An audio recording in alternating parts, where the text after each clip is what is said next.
Dungeons & Dragons is a fantastic tabletop RPG. In it, you can forge friendships, decimate your enemies, create close bonds with your fellow players, or end up hating them by the end of the campaign.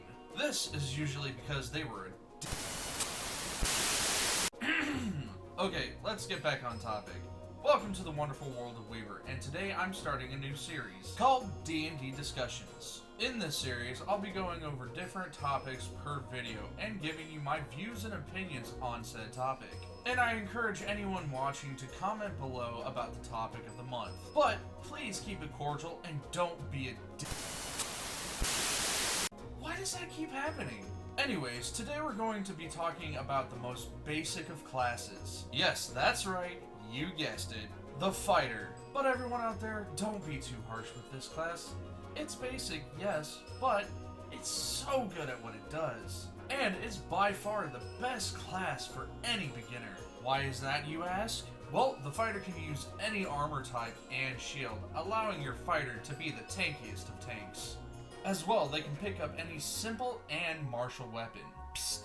Hey, you see that weapon over there? Yeah, that one. Do you like it?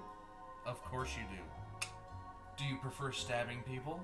Pick up that dagger or rapier and go hog wild poking holes in that goblin.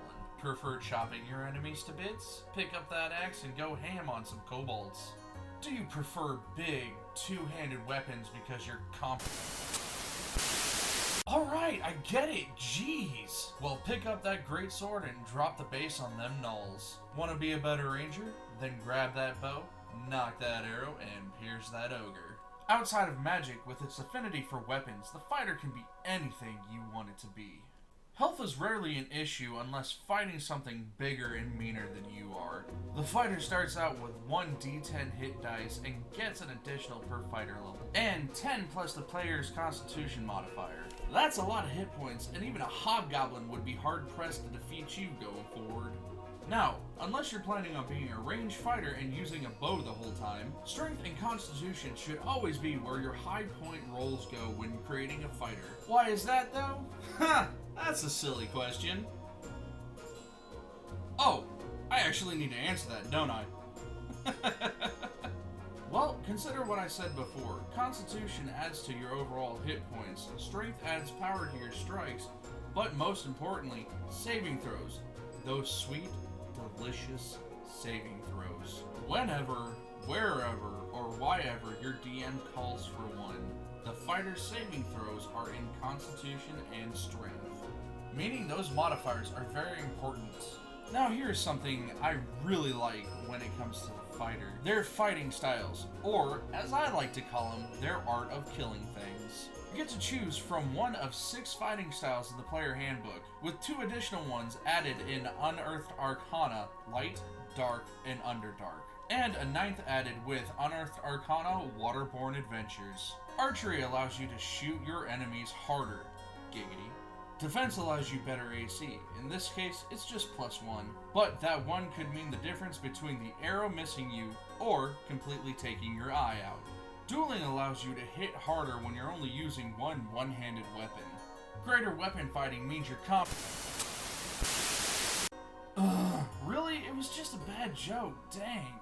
Alright, greater weapon fighting allows you to strike harder with your oversized tool. Protection allows you to jump in front of that arrow meant for your boss, lover, or just really anybody you don't want to die.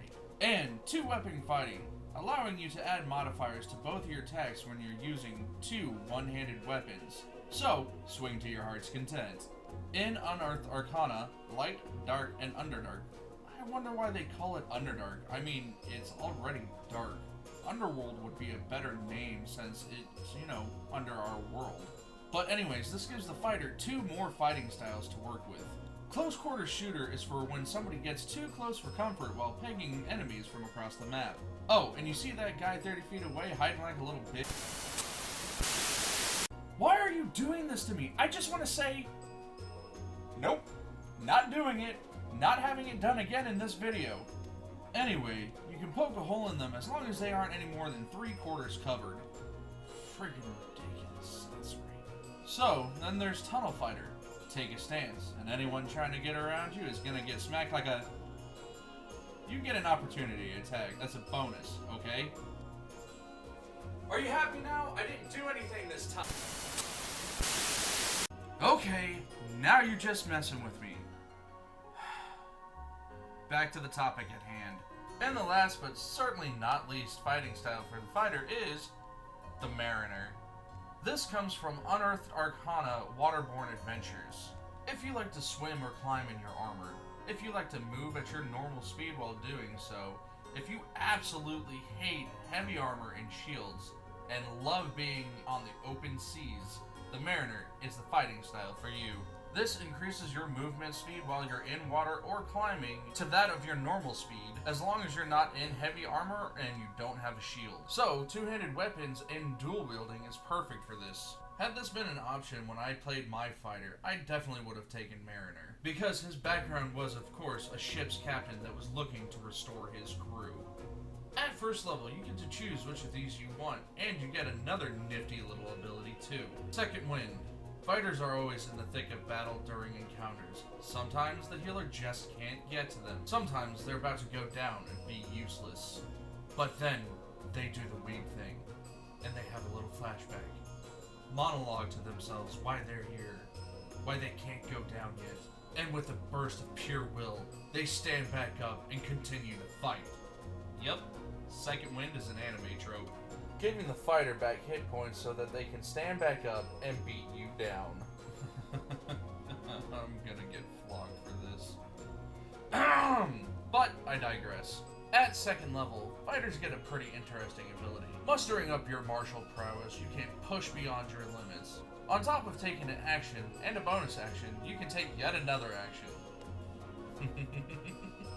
You guessed it, friend. Action Surge. Though you can only use it once per long rest, so it's sleep time and don't let the bed bugs bite. Now, here's where the fun is. But, this is also something I'm going to be making a whole other video around. Subclasses, or at least martial archetypes in the books. The fighter has quite a few different interesting subclasses. A fightier fighter, a rangier fighter, a magicer fighter, a mountier fighter, and a... Oh, come on! I wasn't even going to make a On that note, I think it's time to end this video. But definitely not the discussion. Comment below and continue the conversation. If you like this video, hit the thumbs up, and think about subscribing. I do want to put out at least one of these videos a month. But as always, thank you for joining me on the wonderful world of Weaver. I am your host, Ginsa Weaver, and remember, breakfast is the most important meal of the day. Donuts are the best breakfast food, so eat up, stay healthy, and I'll catch you in the next rendition of D&D Discussions. Roll for initiative.